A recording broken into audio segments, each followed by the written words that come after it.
ndine Nyamata wa zaka 27 ndimakhala kumpemba ya ndakhala pa usingo kwa zaka 3 sopano komano chimene chinachitika nchona kuti ndinali ndi baby ndi tadeta ndithu kwa nthawi yochuluka almost zaka kumathamangira 5 ndezo mwezi basi zona kuti nthawi nake ukakhala kuti wafoka basi anangoukiratu basi kena kuyamba soda kuyendanso ndi anthu ena so kuchokera pompo ndimathamwina wina kungotapisa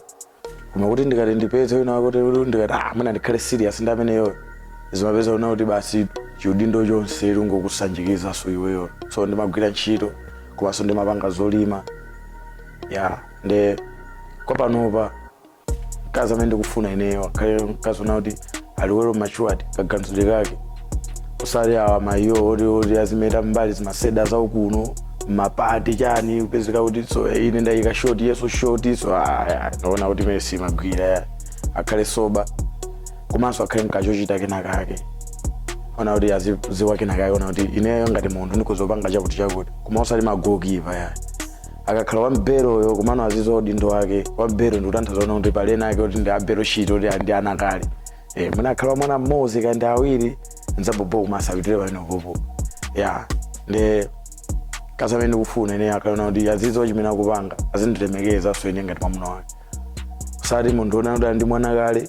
ndi azikhaso ndi nthawi iso inake kumalumikizananso ndi pepe dadi wakeyo so ine popo ndi imene ndiye singamagwire ya komano akhale ndichochita china chake kandi ka business kazive papena pake chifukwa kuchali chipanopa kumalimbikisa unena kuti anthu azikhala ndi chani azipanga seed ati kuzala ya ndingati kuchecha ndikumakazala kuli bwanji pa chikondi kwenaso nawenso mamuna ujaso zimfida aso ndikena kake fo ngati mkazi wakupasa le 5 pin iwo mazaganza kuti ngati akundipasa 5 pin nenso ndikwena ndimfide bo koma magoalkeeper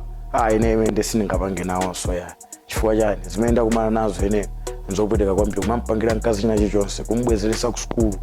takalembeso mayeso 4 kuona kuti kodi zikhala bwanji kumvesa kwa MIT peza zochitika zake basi zamalakwisi zenizeni ndi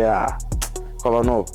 ngokhala kaisingo amene angakonzeka amene angabwere ndropeni akhoza kubwera komano akhale kuti ankachochita kenakake kona kuti iyeyonso nthawi zina ine ngakhala kuti ndafoka azoona kuti nazipanga bwanji osati chilichonse angondisamisa ine ngati kuti mwina mwake